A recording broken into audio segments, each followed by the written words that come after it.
You're listening to Let's Talk Sustainable Business. Hi, my name is Barbara Mendes-Jorge, and I am a sustainability communications expert based in Brussels, Belgium. It's a pleasure to welcome you to this edition of Let's Talk Sustainable Business, a series brought to you by the Conference Board. This is the second instalment of our two-part episode with Janneke Schäfgen, head of Ecosia Germany. If you haven't listened to part one yet, please do go back into our catalogue to listen to it first. So welcome back, Janneke. Last episode, we covered the basics, and I'd like to delve in with a few more questions about the company. Let's do it. Let's do it. Great to be back. Glad to have you. So, in a world where search engines are dominated by the US tech giants, I found it quite impressive that a socially focused European company has gone from strength to strength. You've been around since 2009. And one thing that sets you apart from, for example, Google, is the fact that you're more privacy conscious. I've read that you say that you will never share your searches with anyone except services that are directly involved in answering your search request, like Bing. So how tricky is it to manage these privacy issues and keep your customers' privacy? Yeah, that's a very good question because, of course, in a very digitalized world, we understand that privacy is always becoming kind of a currency, or at least data is. So privacy is something to protect it, and it varies from country to country and culture to culture how people are looking at this. But we at Ecosia, also coming maybe from a very German background as a initial German company, we do look at data as something that is very valuable to the individual and something that we see as something we want to respect, really. So that means for us that we always challenge ourselves to only go the way we have to go in order to provide great search results and to provide a great product. And that means that we don't look at what is the maximum we can get out of this in terms of data that we can then sell to have another revenue stream. Like those conversations don't happen because we hold ourselves accountable to this value of ours. Well, that's fantastic. It must be a very difficult line to tread, however, because obviously that is how a lot of companies make their money and expand wildly. So that's good that you're really putting it at the core. And I hadn't thought about the fact that you are based in Germany, and with the history and the culture, I think it is a more privacy conscious country than even the rest of Europe. Correct. Definitely. Whenever we hear about something, some privacy policy in the Scandinavian countries, which are very different from the German ones, despite them being so close, it's always very astonishing when you talk to German people. It's like, what they do what with their number plates and with their personal data? It's out in the internet. And in Germany, everyone's just like, I don't want to share my name. Wow. Okay. Super interesting. Yeah, that's good that you can bring that culture then to your key markets outside of Germany as well. It was quite helpful when it came to being respectful of someone's data, for sure. Yeah. And of course, the Balance Act is also, we want to grow as a company because growth for us means that we can plant more trees, right? So this is the ultimate goal, or bringing a balance to planet and profit, as I mentioned in the previous episode. Then, of course, we also want to look at how can we reach the people that this is interesting for, and this is where data comes into place. And it's always a balance act to look at what is the data we want to use here, and what is the one we say we deny. Not deny, we decline. We decline to use it. We decline to save it. So I guess that's something that you really have to discuss as a team within your company and know where your boundaries are and constantly reassess them, I suppose. Definitely, especially in a world that is so fast paced and rapidly moving, and now with AI and everything, like we want to provide a really, really good digital product that people want to use. And additionally, we want to plant trees, right? So it can't be the only selling point, because then we can't compete with the very big players in the field that we are in. So yeah, we always need to raise these questions. It's very interesting. I mentioned in the intro to the last episode about TreeCard. So could you tell us a bit more about TreeCard and how that was developed? What was the inspiration behind it? Yeah, so TreeCard is a company that is independent from Ecosia, and we collaborated back when it was launched. And the idea behind it is that in the financial market, there's not much of at this point. At least there was not much on many purpose-led companies moving around. So the owners or the founders of StreetCard, they said, look, we really want to use the system similar to Ecosia. We are also using an existing system in order to create value out of a financial structure that is already used. And in this case, it's about banking and digital payment. And so we sat down together and we helped them with their launch, and we became their main tree planting partner. And now they are mainly active in the US market, from my knowledge. So yeah, how does that work? You being their planting partner. So is it that similar to your main business, where the profit, the money you get from that, you use in your tree planting projects? Are there separate ones to TreeCard? How does it work exactly? Yeah. So whenever, well, I start out as we as a social business understand ourselves as someone that doesn't compete at all costs, but rather looks at a way to collaborate with other companies, with our organizations, NGOs, and so forth. And so when it came to TreeCard, we believed, oh, it's great because the financial, the banking, all of this is just another layer to how we can get to a more purpose-led economy. So we want to support this. We want to be part of this, and we believe that we are one of the best tree planting partners to have. So if that is a very big piece of cake that they are diving into in order to use it for tree planting, then it should be well done. And that's where we thought, well, we know how to do it well. And whenever we partner with someone and plant trees with them and for them, we never have a separate set of tree planting projects, because the way we are set up to begin with was from a mindset that we believe is the best one already. So that means we have a portfolio of, I think it's over 70 projects in over 35 countries. So far, we've planted over, I think it's almost like 180 million trees. And whenever we collaborate with another brand, we plant those trees amongst this portfolio, because we know exactly who are the partners that have capacity, where is it needed right now, where is it like raining season, and it doesn't make sense for us to say, oh, with this partner we only plant in this very limited time period in this very like this one or two countries. So it's always across the board. Yeah, if that answers your question. I think that makes sense, because what I was thinking is, I wondered if your partners would want to be like, no, but we want our trees to be planted in, as you said, Ghana, and then we can say that these are the Ghana trees. But I guess it makes more sense from an efficiency perspective to absorb it in your existing portfolio. Definitely. And I mean, we have a tree planting team that is spending, it's a team of, I think at this point, maybe 6 or 8 people. They're spending all their time to figure out what's the best approach to tree planting and what is the best way to spend the money. So and if another company says, oh, it would be great to plant only in Ghana, then it's like, but it's great of you, but we know that right now it's way more necessary in Nicaragua, for instance. So yeah, that's how we deal with that. So if I understood correctly, TreeCard at the moment is only available in the United States. Are there any plans for expanding it worldwide? So as far as I know, they do want to expand to Europe, but right now, I mean, as you know, the US market is gigantic, especially when it comes to fintech.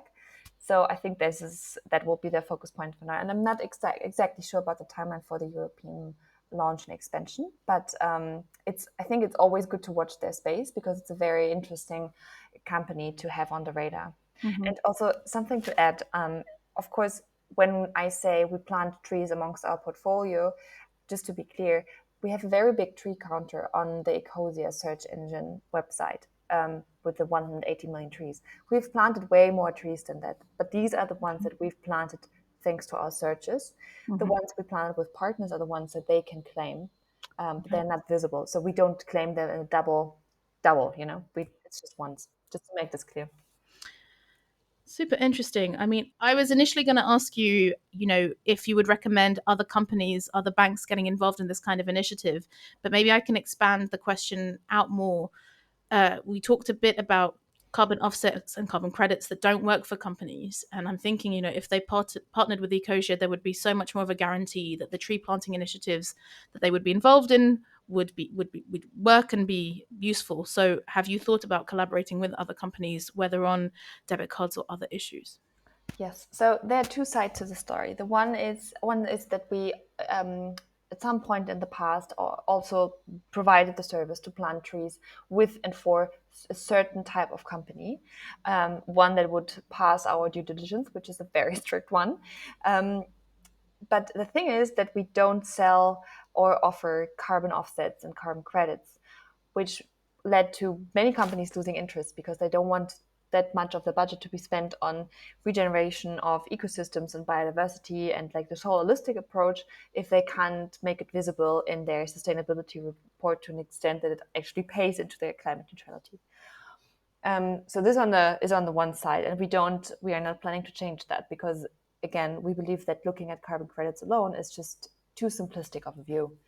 And then the second side to this whole story is that yes, we love planting many, many trees. And of course, the natural thought then would be, well, let's work together with a gigantic company. However, most gigantic companies do have a lot of dirt in the backyard or somewhere in their shoes. I don't know. They do have a lot to hide, or maybe they don't even hide it. So if our purpose, if our mission at Ecosia is that we want to bring balance to people and planet, um, then we can't just work with any company because it's not just about trees. It's not just about the ecosystems. It's about the systems and the structure behind things. And economy plays such a huge role. So we wouldn't just work with any company that allows us to plant many, many, many trees if this company is a very, very dirty business. That is pretty depressing, but maybe not unsurprising that companies just want the lip service of paying for trees and not the regenerative area. Definitely, yeah. As someone who works in greenwashing and advising people against it, yeah, if you want to be trusted by your stakeholders, well, this is what you have to do. You will have to spend money on certain issues.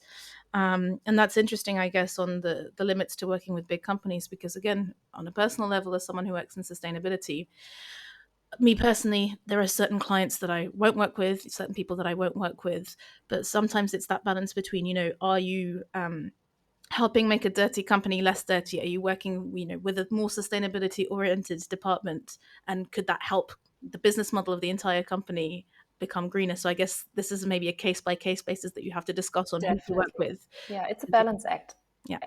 at all times. Yeah, no, for sure. I mean, they're so, especially if you make very small changes to a very big company, it has usually great effects, big effects, rather than like if you're making big changes to a very small company, right? Absolutely. So, we've been focusing on the social side of business in these two episodes, and I wanted to talk about the fact that as well as being head of Ecosia Germany, you're also a board member of the Social Entrepreneurship Network in Germany. So, can you tell us a bit more about the network and what you do there as a board member? Of course. So we know of many networks that represent companies and economical interest in every country, really, right? But what was lacking for a really long time was something that would represent the interests of companies that put the needs of society at the center and purpose of what they do. So they are not made. They didn't come and entered economy in order to make big money, big exits, big sales, or big profits. No, they came and joined the field because they wanted to bring something good to the society they are in. And profits are a means to an end, and this end is their purpose. So these are so-called social businesses, and there was no group representing these interests, fighting for them. And this is how the Social Entrepreneurship Network Germany came about. Um, and yeah, they've been doing great work, especially in the political field, where they made visible and clear to the government that there is a specific type of company and founder out there that needs a little bit more support because investors, for instance, are not as interested in it because they are not looking for the big scale, big sale, but rather for the long-term, meaningful commitment that can also generate interest for investors, but it's a long-term game. And so it does need more political support. So you mentioned about bringing, I guess, politicians in. How do you bring in those different types of stakeholders, politicians, industry, NGOs, I'm guessing, to strengthen that world of social entrepreneurship in Germany? It's always, I mean, you could call it like lobby for the good, Mm-hmm. It's always about having conversations, about identifying who are the stakeholders in this very like diverse field of social entrepreneurship, because there are NGOs in there are like proper normal companies in there. Like, how do you represent their interests if it's that diverse? And this is like one of the tasks. And then the other task was really like to start the conversation with politicians, with lawmakers, with journalists and press and media in order to bring attention to those needs. As someone who's based in Brussels, do you also have conversations with politicians in Brussels, in Europe? Yeah, there's also the European Network for Social Entrepreneurship, and we are in very like tight exchange with them because, of course, especially as coming from German regulators, there's quite a close connection to what we do. So yeah, very very intense exchange, and but it's mostly on them to really like focus on the European lawmakers Okay. and being active in Brussels. Yes. Always good to be active in Brussels. Yeah. And I don't know how long you've been a board member at the Social Entrepreneurship Network in Germany, but how have you seen it change since you began your involvement? That universe, you mentioned that maybe they're getting more visibility on the political level, but what else? Have you seen a change in attitude and representation? Yeah, so I've been on the board for the past 2 years, but of course I've been observing the space longer than that, and there's definitely a big change, which is that I've my impression is that politicians are finally taking this matter seriously. Mm-hmm. Also in Germany, we have a government right now that is like it's a conservative social party and the Green Party, Mm-hmm. and this group is very keen about like innovation. Which, I mean, if we talk about innovation, we should talk about social innovation because that's what we need in times of rising inequality of wealth, and then also like the aftermath of climate change and all of this. And so I feel like we are maybe not running into open doors, but the doors are opened finally. You know, we can't run into them, but we still have to open them. We still have to open them ourselves. But the conversation, we can have conversations finally. Like there are people who are listening to us, people who are in deciding positions, and that is a great development that the group that I am now also representing has gained over the past couple of years. That's really positive to hear. And, a theme that's obviously run through this episode, but actually a lot of the other episodes from this season is that linking of the social and the environment, which is what Ecosia does, which is, I guess, what the Social Entrepreneurship Network is trying to do. You need innovation, like you say, socially, and you can't just focus on a narrow climate carbon emission attitude. So that's really positive to hear. To wrap up, what advice would you give to businesses who are looking to make their company model much more environmentally or socially oriented, going beyond those superficial sustainability pleasures that we talked about? Yeah. I mean, there are many things, but I think a key factor is to please stop thinking in CSR departments. Like CSR and everything that's connected to it is not a department. It should be at the essence and the DNA of a company. It should sit with the board, with the C-level, very like from the top, and also like if there's a bottom-up approach, should be supported. It needs to be existential and essential to the company if it's really meant in an authentic way, and it can't just sit with a department that is fighting against other departments about how important sustainability is. This needs to change, and I think there are many companies that have heard this, that know about this, that are aware of this, that are in the changing and transformation process, but there are more companies that need to join this movement. I think this is the biggest change we need to see in the next 2 years, even. I couldn't agree more. Some of the more successful companies that I've seen, even if they have a sustainability or a CSR department, they will, for example, have a sustainability champions network with representatives from across the company to make sure that it is embedded and they're getting input from everywhere. So that's definitely something where, like you say, change needs to come from the top and it needs to be embedded in the entire company. Definitely. And to finish off, you mentioned at the beginning that you made a change in your career because you felt that you wanted a more socially oriented career, that you wanted to be in a job that was more meaningful. So what advice would you give to anyone listening who wants a more socially oriented career, or maybe wants to make their workplace more oriented towards social and environmental issues? I think we are moving in the direction of employees being the ones who are a little bit deciding what the rules are, of course, depending on where you live. But I think you can set yourself some expectations for your employers in terms of what values do they stand for, and if you try to start something in your own at your workplace, like a sustainability initiative, for instance, and you feel like you're not being heard, you're being ignored, it's super frustrating, then maybe it's time to look out for another job where those skills, this passion, this motivation is actually appreciated, because those jobs are out there, and sometimes they do come with a pay cut, but sometimes they don't. You just need to keep looking. I think the whole scene, the whole field is changing, and there will be a lot of movement, I think, in the coming years, especially with the young generation of workforce joining the playfield. A very positive message to end on. Thank you so much, Janica, for joining us today for part 2. And thanks to our listeners. If you enjoyed this episode, please remember to subscribe to this podcast series and explore the entire catalogue of podcast programming from the Conference Board by visiting our website at tcb.org/podcasts. See you next time.